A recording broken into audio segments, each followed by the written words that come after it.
the name of Almighty God, I'm Marsa Sankasha, and today I want to talk about energy evolution in nanocrystalline iron driven by collision cascades.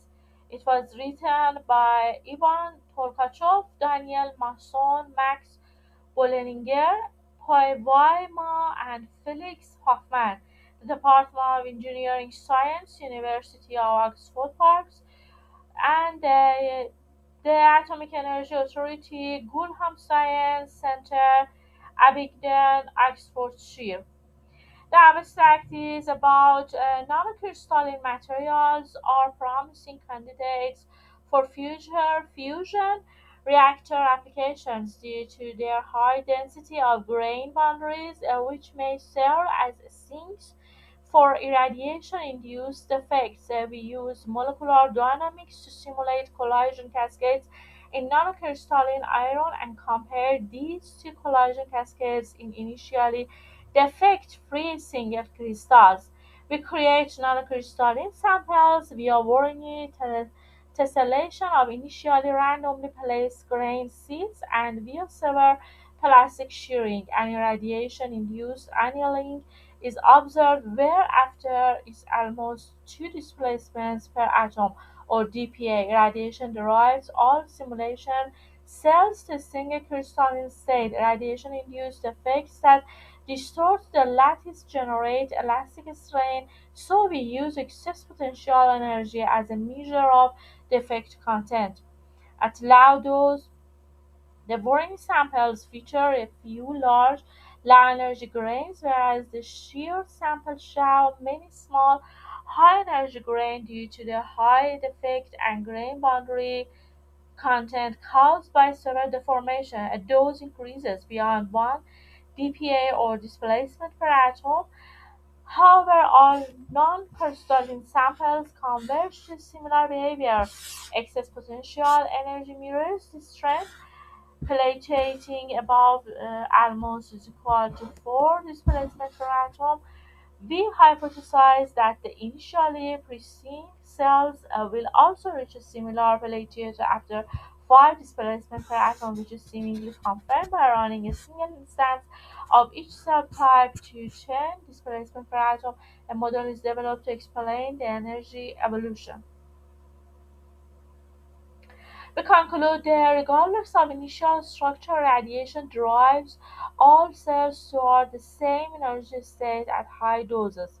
The keywords for this article is non-crystalline iron, collision cascades, and energy evolution. Now I want to go through the introduction.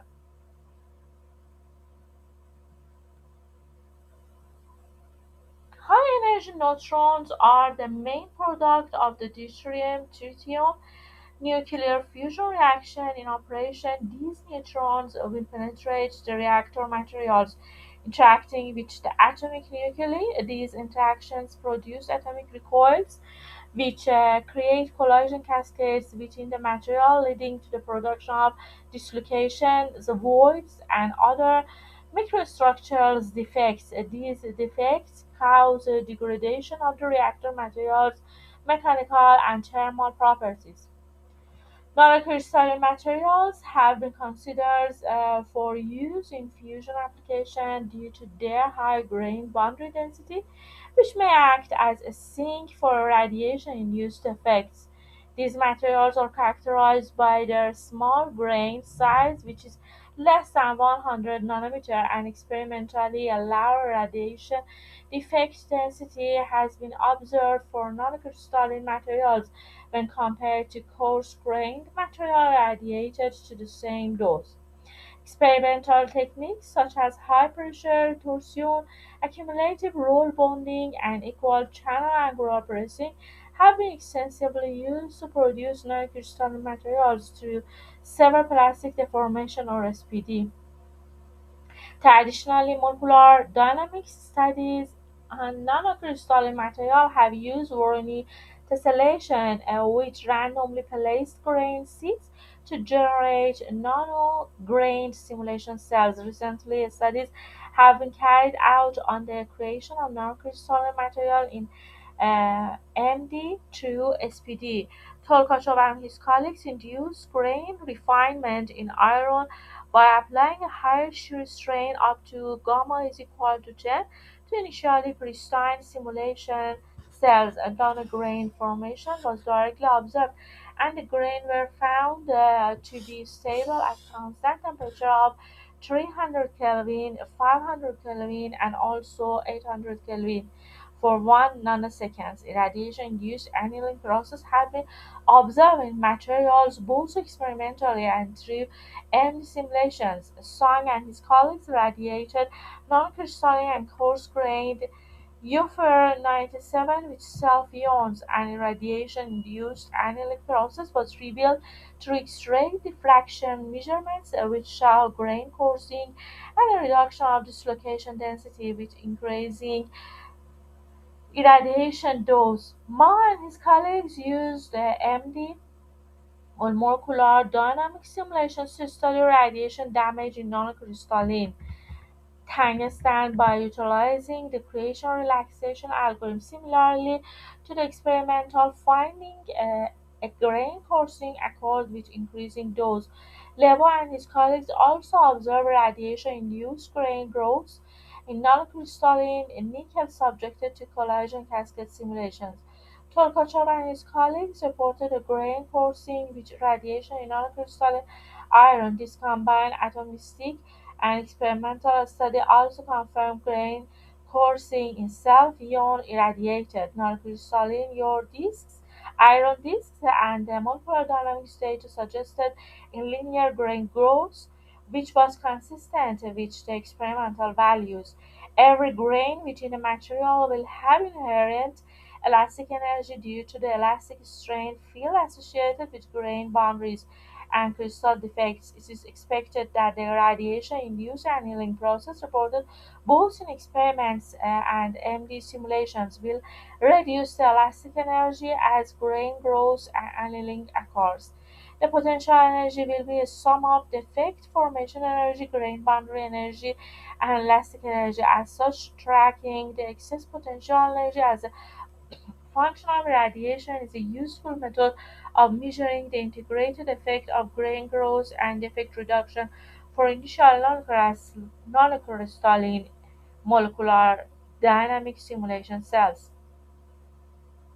Reduce activation ferritic, martensitic, RAF seals such as Eurofer 97 and T91 are promising candidate materials for future nuclear fusion reactors. Previous studies have explored their radiation resistance, and Garner and his colleagues reported that these ferritic and martensitic, the AFM seals with body-centered cubic structure were more resistant to radiation-induced swelling than austenitic seals. RAF seals are iron-based alloys, and in this work we use iron as a prototypical material to gain mechanistic insight into its evolution under radiation. As established method for simulating radiation damage using MD or molecular dynamic simulations is through collision cascades. This method selects random atoms in simulation cell and assigns velocity in a random direction corresponding to an expected primary knock-on atom pKa energy. In this work, nanocrystalline iron cells created through Warren tessellation and through the shearing method reported by Tolkachev and his colleague are considered. These cells are subjected to radiation through collision cascade simulations, and the evolution of excess potential energy within the cells is tracked as a function of dose.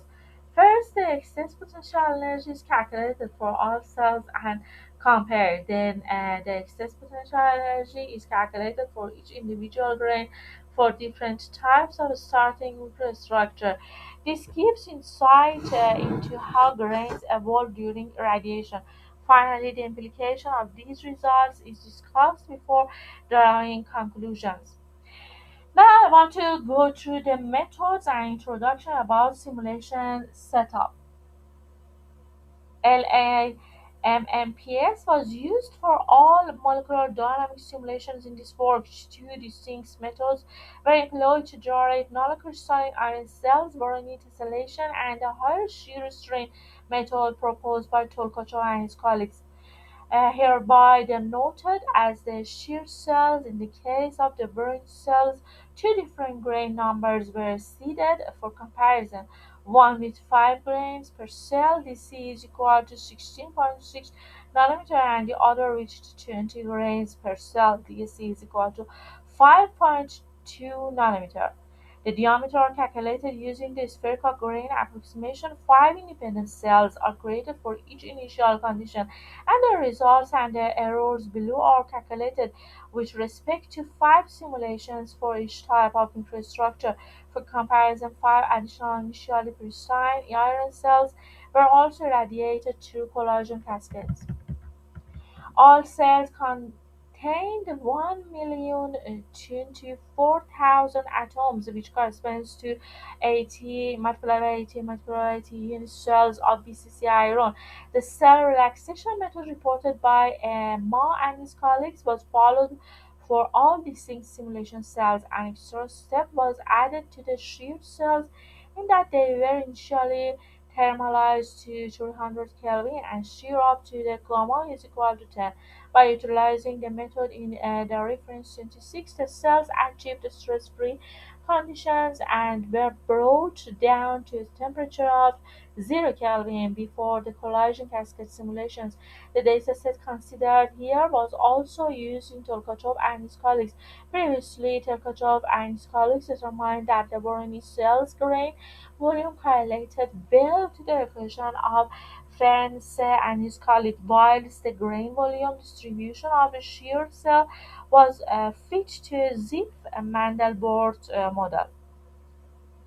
The potential used in this study in the Mendeleev and his colleagues FAE or iron 2 potential. This belongs to the Auckland-Mendeleev family of iron potential, which have been used extensively for the study of radiation damage effects in iron and iron alloys. Indeed, Malherbe and his colleagues commented that the Mendeleev type potentials are the best choice for studying radiation effects on iron when compared to density functional theory. Collision cascade simulations were employed to replicate the neutron damage in the nanocrystalline iron. The method in Tolkachev and his colleagues was followed, which is based on the collision cascade method developed by the Bollinger and his colleagues. The stopping and range of ions in matter or SRIM code was used to determine the required energies of primary knock-on pKa atoms in iron. These required engineers were then sampled from for each collision cascade simulation to ensure target dose was obtained in each step. Appendix A of Tolkachev and his colleagues shows the recoil energy distribution that was sampled in this work. It is dominated by lower energy recoils, which is between 30 to 200 electron volt, with a much lower probability of selecting higher energy recoil, which is between 200 electron volts and 20 kilo electron volt. The exclusion radius of each pKa is also calculated to ensure there is no overlap between cascades. Each distinct simulation cell was radiated to 5 displacement per atom, with a single instance of each cell type being radiated to 10 dPa through collision cascade simulations. Each primary knock-on atom energy was converted to a damage energy through a Linhart model, which informed the Narget-Robinson-Torrens model used to determine the number of atoms displacement generated by any given cascade. This method is used to measure the applied displacement per atom between steps. High dose rates, the derivative of phi based on the time is almost equal to 1 displacement per atom per 15 nanoseconds are present in this simulation due to the time limitations of molecular dynamic simulations, effectively meaning that the molecular dynamic simulations will only show fast processes such as stage 1 and stage 2 recovery, but the slow processes with high thermal barriers will be missed. Hence, the cascade simulations are propagated in the autothermal regime. This has previously produced a credible representation of radiated material and is also suitable for comparison with room temperature experimental data on iron. Now I want to go through the computation analysis. The Oviedo code was also used for the analysis. Polyhedral template matching or PTM was used to determine local atomic orientations which were fed into the grain segmentation modifier to identify which atoms were part of the which grains. To calculate the mean excess potential energy per grain, the excess potential energy of each atom in the grain is calculated and the mean over all the atoms is taken. The excess potential energy of the entire simulations cell is also calculated using LFMMPS. Excess is taken to mean the potential energy in electron volt per atom of a given grain or cell subtracted from the potential energy of a pristine defect-free iron cell at room temperature with reaction-free boundary conditions.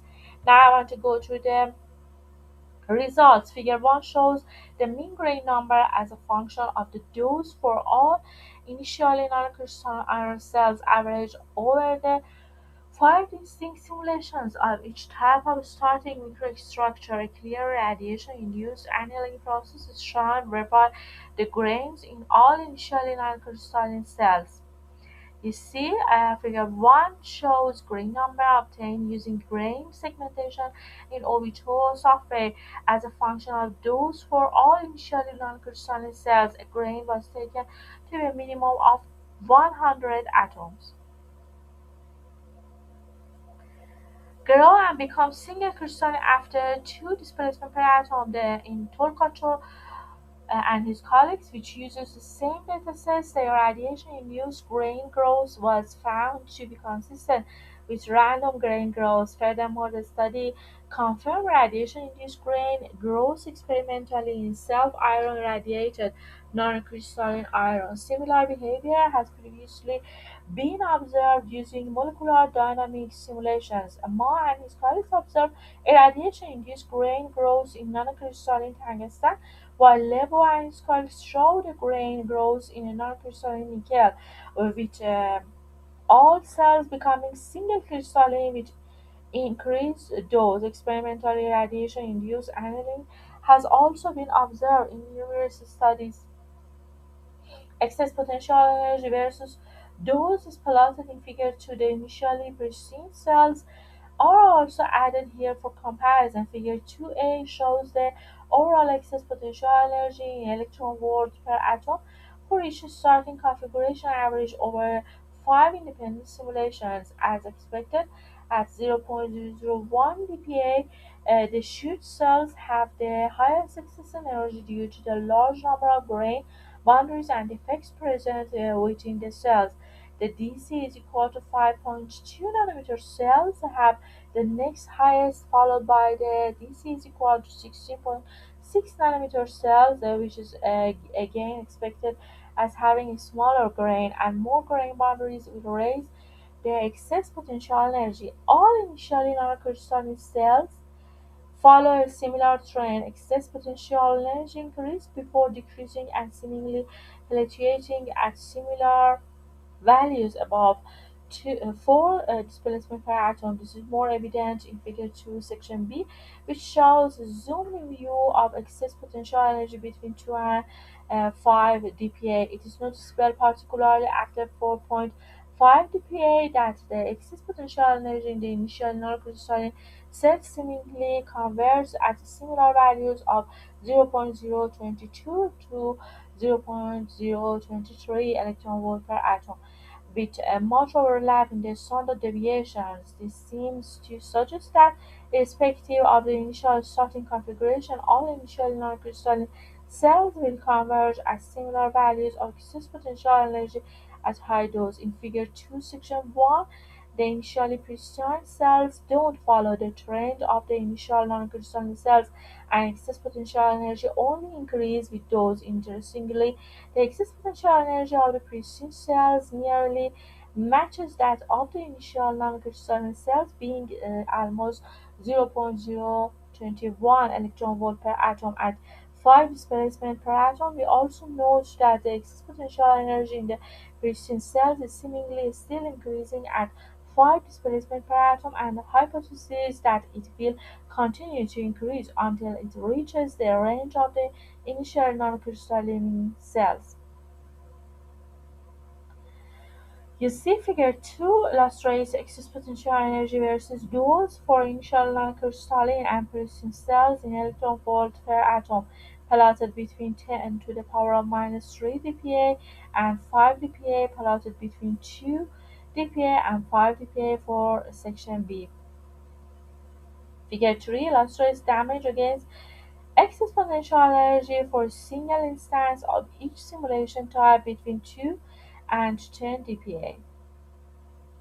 To test this hypothesis, a single instance of each simulation type was run to a damage of 10 dPa and excess potential energy for these simulations between 2 and 10 dPa. In shown in figure 3, it is noticeable that both C3 and DC is equal to 5.2 nanometer cells have plateaued beyond 2 dPa at almost 0.022 electron volt per atom. However, the Pearson cells is at 0.020 electron volt per atom at due 2 dPa and rises to 0.022 electron volt per atom by 9.5 dPa, seemingly plateaued after these doses. This seems to confirm the hypothesis above, whereby all simulation cell types will converge to similar excess potential energy at high dose, irrespective of their initial starting configuration. Figure 3 does, however, show the excess potential energy for the DC is equal to 16.6 nanometer cell reduces to almost 0.020 electron volt per atom after 60 pa, and plateaus here. It is not immediately obvious why this occurs. However, this variation is on the same scale as simulation to simulation fluctuations. To evaluate how the excess potential energy evolves for individual grains, histogram of excess energy versus grain size for all simulations are presented in Figure 4 section. All the data for the DC is equal to 16.6 nanometer cells shown initially at 0 dPa. All grains have similar excess energy and size by 0.5 dPa. There is a noticeable grain growth, with some grains getting larger. Note here that some grains get smaller, corresponding to the higher excess energy. By 1 dPa, there are more larger grain of lower energy and some smaller grain of higher energy. Figure 4b shows the same data for the DC is equal to 5.2 nanometer cells. Again, similar grain growth process is observed, and a direct correlation between the grain size and excess potential energy is visible. At one displacement per atom, there are numerous larger grains with lower energy and smaller grains with higher energy, as which the DC is equal to 16.6 nanometer cells. The data for the sheared cells in figure 4c follows a different evolution. As in figure 1, there are many more grains in the sheared cells, and this is reflected in the 0 dPa figure. By 0.5 dPa, the number of large grains has increased, with some smaller grains of higher energy and a noticeable decrease in grain number as per figure 1. Note the similarity in histograms between all cell types at 1 dPa. Whilst the number of grains is different, there is a noticeable trend in evolution, notwithstanding the starting microstructure. Appendix R depicts the histogram data for all cells at 5 dPa, and this shows the exact excess potential energy per grain dose plateaus at energy infinitely. At this dose, all cells are single crystalline, so the grain diameter becomes arbitrary. You see, figure 4 illustrates excess potential energy histogram for individual grains for each starting non-crystalline configuration. DSC is equal to 16.6 nanometer for all row, the first row. You see, the next is B, and the diameter is equal to 5.2 nanometer, and C is the sheared cells. Discussion sections. The molecular dynamic simulations presented in this work demonstrate the direct radiation-induced grain growth process as shown in Figure 1. This figure shows that the initially non-crystalline cells experience grain coursing and all becoming single crystalline after 2 dPa. This is accompanied by a reduction in excess potential energy between grains as shown in Figure 4. In Figure 4a and 4b, the Voronoi generated cells start out with evenly sized grains of lower energy at 0.5 dPa. Some grains get larger while some get smaller, but it is noticeable that the excess potential energy in grains decreases with size increase. Figure 4c shows the excess potential energy for the grain within the sheared cells and increasing doses. It is evident that the starting energies for these cells are very different to those of the Voronoi generated cell. In fact, there are many small grains at 0 dPa with high energies, and this is also reflected in Figure 1, which all shows the presence of many small grains in the sheared cells. Due to the nature of the cell creation, the grain within the sheared cells are expected to have higher energy as they have inherent material defects such as dislocations and interstitial as a result of the plastic deformation process. By 0.5 dPa, the radiation-induced annealing process leads to grain growth, and excess potential energy in most grains reduces as grain boundaries and other defects are annulled. Interestingly, at 1 dPa, all histograms show that, irrespective of the initial configuration, all grains converge to similar excess potential energy. This is also shown in Figure 2a, which shows the excess potential energy for all cell types averaged over 5 distinct simulations, while the initially non-crystalline cells behave differently at low doses. It is noticeable that their excess potential energy converges at higher doses.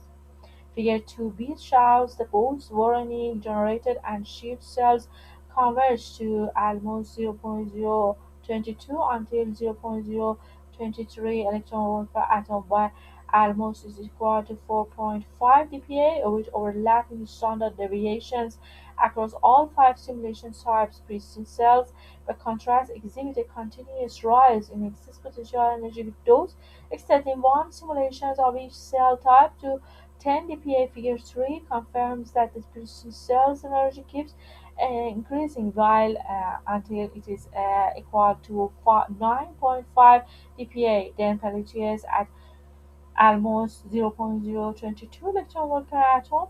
To explain this behavior, we develop a hypothesis on how the excess potential energy in the grain is dependent on grain size when driven by collision cascades.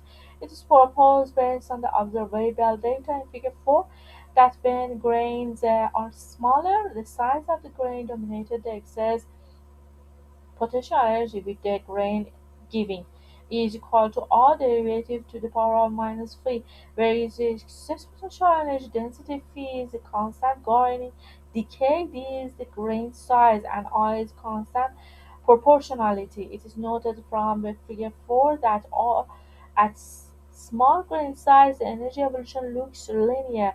If we assume that the excess potential energy is dominated by grain boundary energy, then the energy per unit volume roughly scaled with grain boundary energy volume given almost 1 per diameter, hence the value of phi is equal to minus 1. We also propose that at some high dose the size of the grain becomes irrelevant and the radiation damage dominates the excess potential energy value instead. This is shown as E infinity in Figure 4.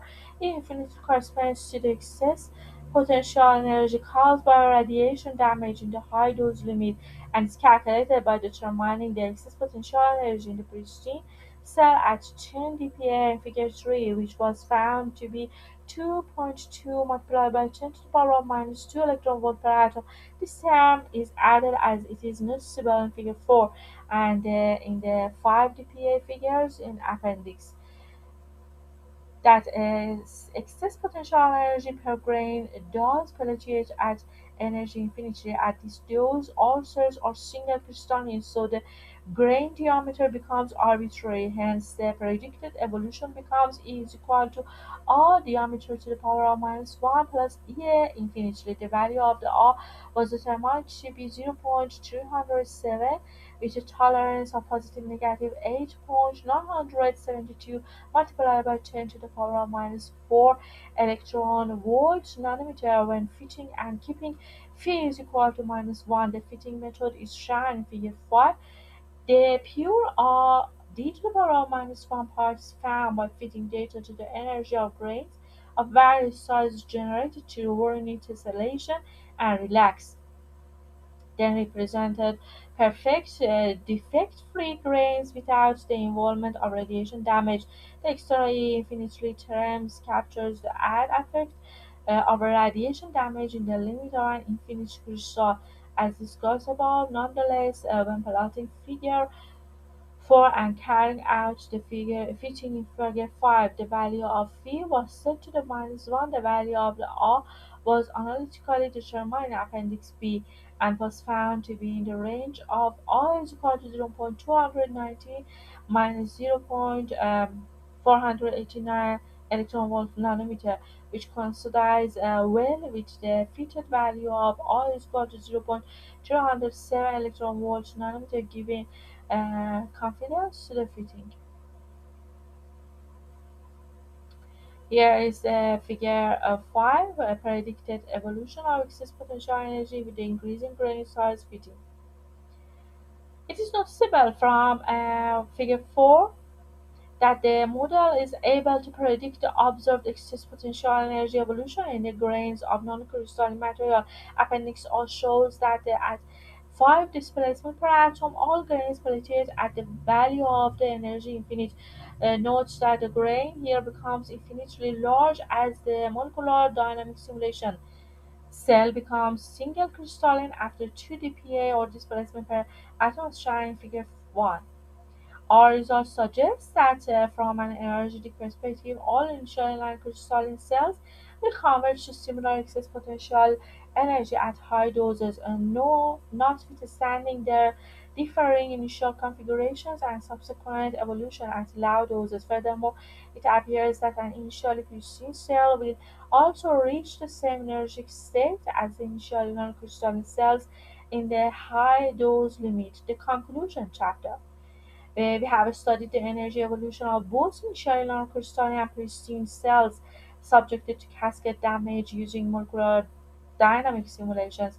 The nanocrystalline cells were created through both Voronoi tessellation and the plastic shearing deformation. Subsequently, our results allow the following conclusions. The first conclusion can be an irradiation-induced annealing process was observed whereby all initially non-crystalline cells became single crystalline after 2 dPa. The next one is the annealing was further confirmed by considering the excess potential energy in the individual grains for the initial non-crystalline iron cells. All cells types show that the larger grains tends to have lower excess potential energy than smaller grains. A model was derived to explain the evolution of excess potential energy between the grains with radiation as some grains increase in size and some become smaller. This was found to correlate well with the observed energy data for the grains in the molecular dynamic simulation cells. This trend is further shown when looking at the excess potential energy in the cells.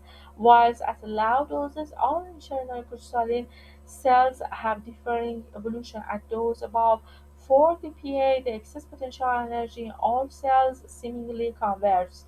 Interestingly, the persistent cells also reach a similar value of excess potential energy at 5 displacement per atom, albeit slightly lower. It was noticeable that the excess potential energy in the initially pristine cell was still increasing at 5 dPa. We hypothesized that the energy would continue increasing at higher doses to the same level of the initial nanocrystalline cells. A single instance of each cell type was run to a dose of 10 dPa to test this hypothesis. This type showed that the preceding cells excess potential energy plateaued at the same point as some of the initial nanocrystalline cells at 9.5 dPa. All data seems to point to the fact that the respective of initial cell configuration from an energetic perspective, all cells will converge of near identical values at high dose. Thank you so much for watching my tutorial video until the end. Today is the 14th of the June 2026. Time is 11:09 at the this day. So also if there is any simulation file, you can download it from my github.com/maxoscript or github.com/kashi script.